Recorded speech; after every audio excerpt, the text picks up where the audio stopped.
छत्तीसगढ़ में धान खरीदी को लेकर सियासत गर्म है। पूरे मामले में बीजेपी कांग्रेस आमने सामने है। दरअसल छत्तीसगढ़ में 1 दिसंबर से धान की खरीदी होनी है और इस बार पिछली बार से 2.5 लाख से अधिक किसानों ने अपना पंजीकरण कराया है। पिछले बार कुल 19 लाख किसान पंजीकृत थे। इस बार उनकी संख्या 21,45,000 हो गई है। ऐसे में किसानों की संख्या तो बढ़ी है, लेकिन उसके पहले धान का कुल बुआई क्षेत्र का रकबा कम हो जाने को लेकर बवाल खड़ा हो गया है। बीजेपी ने आरोप लगाया है कि पिछली बार भी धान का बुआई क्षेत्र 1 लाख हेक्टेयर कम हुआ था और इस बार भी नए सर्वे रिपोर्ट के बाद धान की बुआई क्षेत्र में कमी आई है। धान के रकबे में कमी को बीजेपी सरकार की साजिश करार दे रही है। नेता प्रतिपक्ष का कहना है कि कम धान का रकबा होने से सरकार को किसानों को भुगतान नहीं करना होगा। पिछले बार के जो 2500 रुपए बोले, अभी तक चौथे किस्त सरकार दे नहीं पाई है। उसके लिए भी सरकार को कर्जा लेने की आवश्यकता पड़ेगी। बाकी भी जो किस्त दिए हैं उसके लिए भी सरकार कर्जा लेकर के ही किस्त का भुगतान किए हैं। और 1800 जो रुपए है, 15 रुपए, वो तो केंद्र सरकार के द्वारा दी जा रही है, लेकिन जो बाकी भुगतान है राज्य सरकार को करनी है, उससे सरकार बचना चाहती है। नहीं तो किसान, यदि नियत ठीक होती तो 1 दिसंबर की आवश्यकता नहीं थी कि पिछले बार के जो 2500 धान के रकबे में कमी को लेकर विपक्ष का हमला हुआ तो बचाव में मुख्यमंत्री ने मोर्चा संभाला और बीजेपी को इतिहास के पन्ने पलटने की हिदायत दे दी। उन्होंने कहा कि सरकार की नीतियों का नतीजा है कि लगातार पिछले कई सालों से अधिक धान खरीदी की जा रही है और किसानों की संख्या भी बढ़ रही है।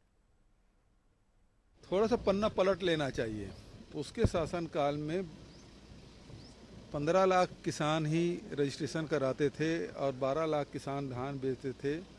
और उस समय तत्कालीन नेता प्रतिपक्ष रविंद्र चौबे जी की विधानसभा का भाषण निकाल के देख लीजिए, वो तथ्यात्मक रूप से बात करते थे और उन्होंने कहा कि लाखों एकड़ ज़मीन कम हो गया, वो आंकड़े सहित वो प्रस्तुत करते थे। उन आंकड़ों को निकाल के देख लीजिए। अभी तो ये है, हमारे शासन में आने के बाद न केवल किसानों की संख्या बढ़ी है, रकबा भी बढ़ा है और साथ ही उपार्जन भी बढ़ा है। 70 लाख मीट्रिक टन से कभी अधिक खरीद नहीं पाए थे रमन सिंह जी 15 साल में। हमारे शासनकाल में हमने 80 लाख मीट्रिक टन धान खरीदा, दूसरे साल 83 लाख मीट्रिक टन धान खरीदा और इस साल और बढ़ने की संभावना है। वहीं भाजपा की प्रदेश प्रभारी डी पुरंदेश्वरी जल्द छत्तीसगढ़ दौरे पर आ सकती हैं। उनके दौरे के दौरान संगठनात्मक बैठकें होंगी। बैठक के साथ ही बीजेपी के अंदर बाकी नियुक्तियों को लेकर बीजेपी प्रदेश अध्यक्ष विष्णुदेव साय से बात की हमारे न्यूज एडिटर ने। छत्तीसगढ़ भाजपा की प्रभारी डी पुरंदेश्वरी का दौरा प्रस्तावित है आने वाले दिनों में।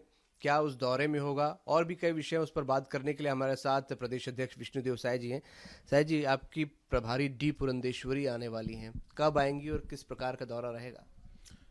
हाँ, मैडम डी पुरंदेश्वरी हमारे छत्तीसगढ़ के नए संगठन के प्रभारी नियुक्त हुई हैं और नवीन नितिन सह प्रभारी नियुक्त हुए हैं और उनका आना